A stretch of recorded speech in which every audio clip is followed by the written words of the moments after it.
I've often been asked what type of equipment do I use to broadcast Rocket games on AM 1150. I want to introduce you to my little friend, better known as the Tieline.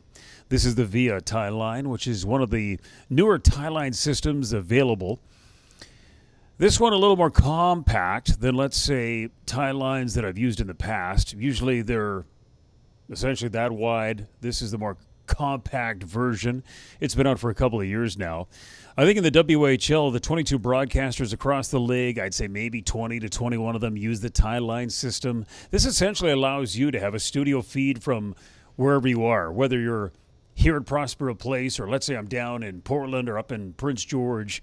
It allows me to have a clear studio sound from the rink to the radio. This is my headset. This is the Colorman's headset. This is the ambience mic, which allows me to get sound from the ice. There's a microphone right at the timekeeper's bench.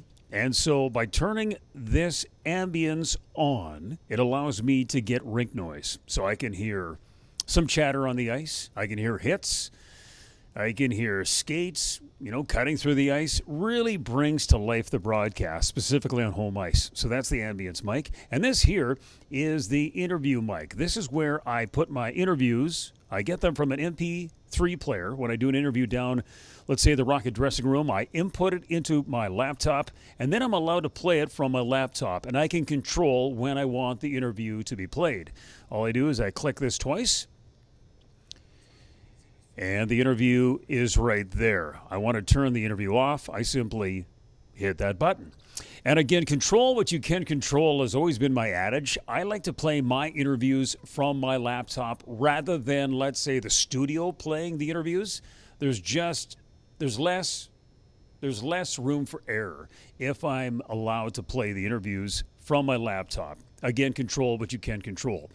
Speaking of controls, if I want to connect to the radio station, I hit that button there. I hit connect. And instantaneously, I'm connected to the radio station. I'm using an internet.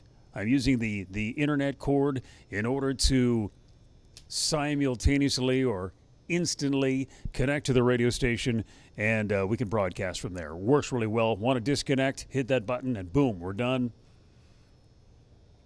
I have officially disconnected from the radio station, and away we go. I can pack up my gear and obviously head off to the bus, and we'll go to the next destination.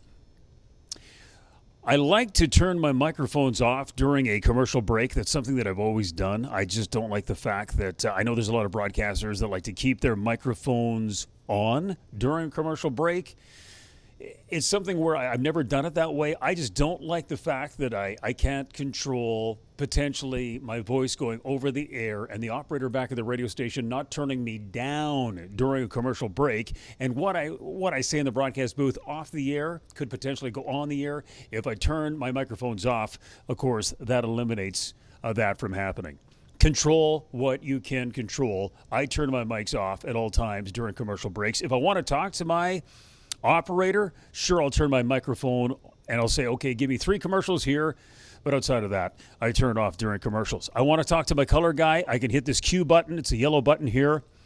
He can hear what I'm saying, but again, it does not go through the system for the possibility of it going on the air. That's how that works. Again, great system, works really well. I can go via the internet. I can also use the telephone line in a worst-case scenario. I like to use the internet personally because of a clearer sound. I think it's a little crisper. And so, of course, quality is paramount, specifically on the radio. And so I want it to sound as good and as clean as possible. That's why I like to use the Ethernet cord. In my opinion, that's the best way to go. Oh, this cord here is for the PA feed. If I want to hear the national anthem, I can do that. If I want to hear, let's say, penalties, I can plug that in and I can listen to the PA feed. I think that works out great. This pod here is essentially sending a feed out to the webcast that you may, if you're watching on the WHL webpage, this is the feed that sends it out.